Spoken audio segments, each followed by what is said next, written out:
My name is Neill Wallace and I'm a manager with the Labour Relations Agency. The Labour Relations Agency is a non-departmental public body, sponsored by the Department of the Economy, but independent of the Department and the Executive. Our role is to improve employment relations within Northern Ireland. We offer a wide range of information and supports to employers and employees across Northern Ireland that are free, confidential and impartial.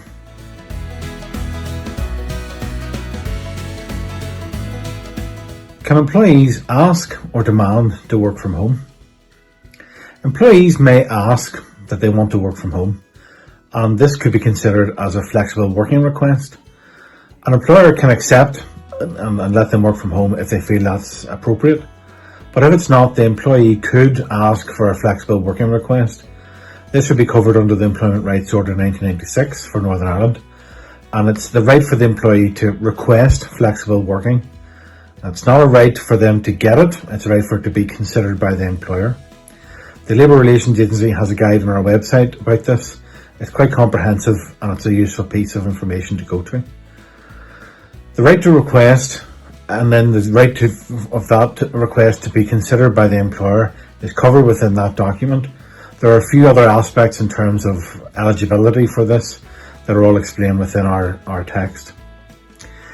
It may be that some staff say that through the pandemic, it's now become custom and practice that they work from home. That could be a reasonable consideration, but it's for the employer to make the decision whether further advancement of that is appropriate for them.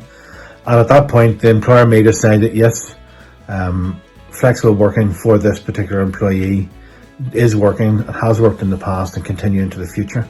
But that's a decision that the employer can make themselves.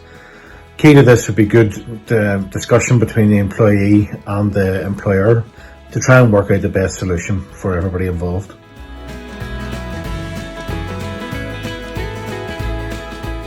Could employees refuse to return to the workplace or office?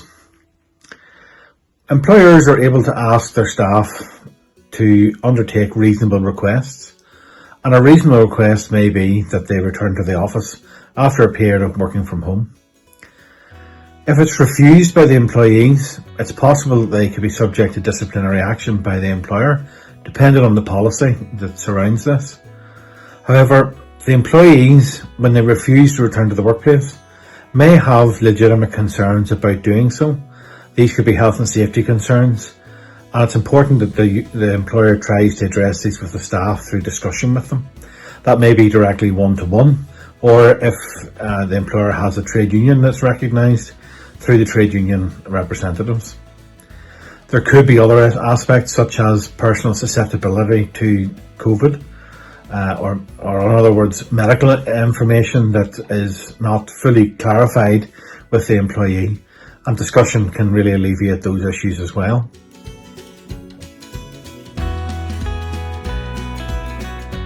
In terms of remote working, what should I be looking out for? Businesses need to be aware of the government advice coming out, that's from the Northern Ireland Executive and from London, and how that affects your business.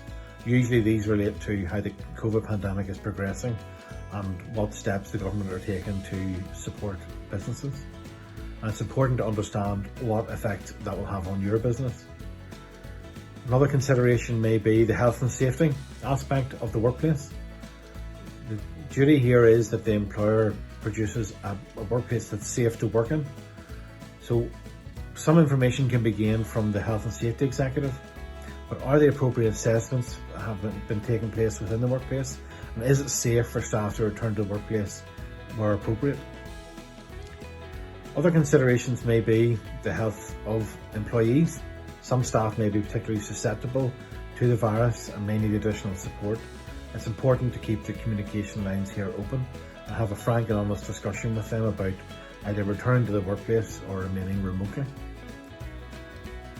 The Public Health Agency, their advice is critically important during this time as it relates to the health and well-being of the general public, but also those within your employment. Other things to look out for would be possible discrimination in terms of how policies and procedures are put in place. If some staff are working remotely and others aren't, is the policy being applied in a non-discriminatory manner? That is there a clear reason behind why some people are allowed to work from home and others may not? And is there any element of that could be taken as discrimination by your employees? For example, are males allowed to work from home and females aren't? And it's something you need to consider as a policy to ensure that you're not in any way possibly discriminating from your cohort of staff.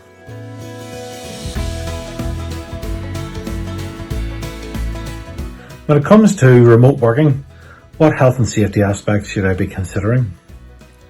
Employers have a duty of care to ensure that the workplace is a safe environment for the employees to work in. Usually the employer will conduct workplace assessments to ensure that they're complying with the health and safety regulations, and this should be the same whenever someone's working from home. Employers may wish to consider putting a new policy in place to cover assessing the workplace as it is at home, to ensure that they're complying with their health and safety obligations whenever the person's working from home. This is usually managed under the health and safety regulations, which are the Management of Health and Safety at Work Regulations 2000. Further information can be gained about these and information on how the business should be operating in best practice from the Health and Safety Executive in Northern Ireland.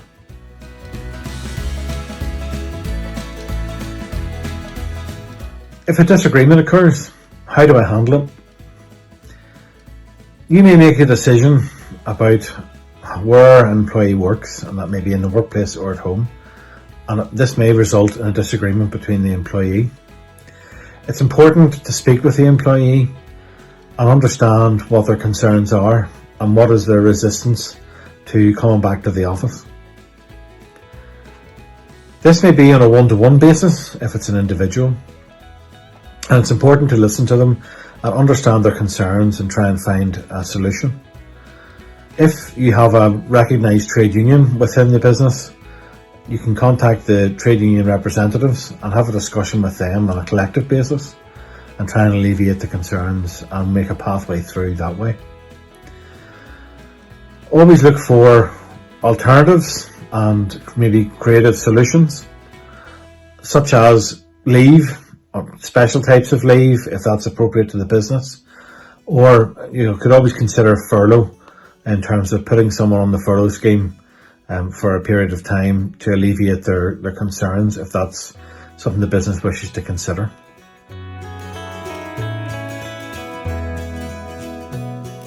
Can I operate a no job policy?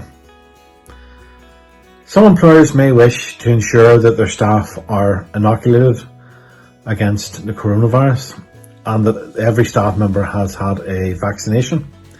This is effectively, if you don't have a vaccination jab, you can't have a job. This needs special consideration and needs to be addressed carefully, as there are potential issues here.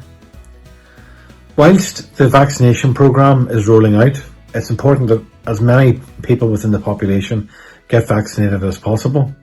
There may be some subsets of the population and within your workforce that may have an issue here.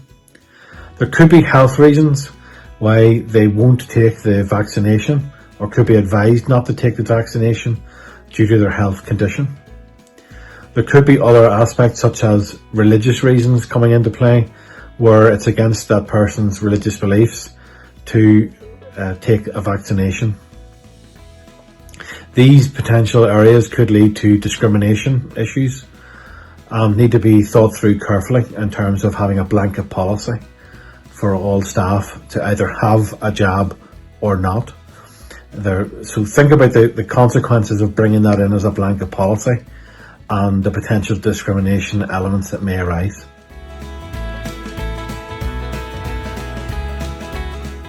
Can I force my staff to work from home? As a business, you may have found the remote working environment has worked really well for you and you want this to continue into the future. There may be some resistance from staff who wish to come back to the office or work a hybrid form of this in terms of a few days in the office and a few days working at home. But can you force someone to work from home?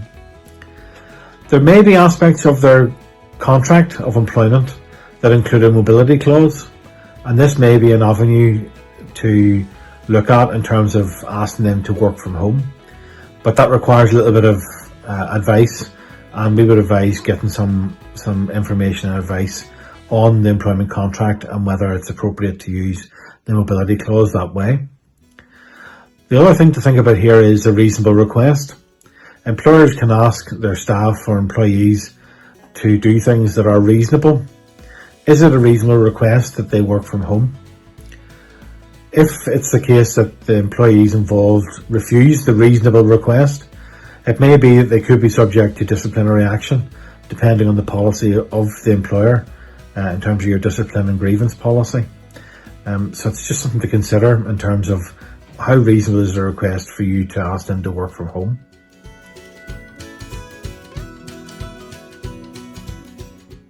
The working world has changed during the COVID pandemic, and remote working or home working will probably play a larger role in everyone's working lives from now on. It's a tricky area, but the information and support that employers need is out there, not least with organisations like the FSB. With the Labour Relations Agency, we offer the Workplace Information Service. That's a phone-based service where employers and employees can phone us and get some information over the phone about various range of employment matters, not least working from a remote location in this manner. The support's out there, and feel free to contact us or the FSB to get some more information and support.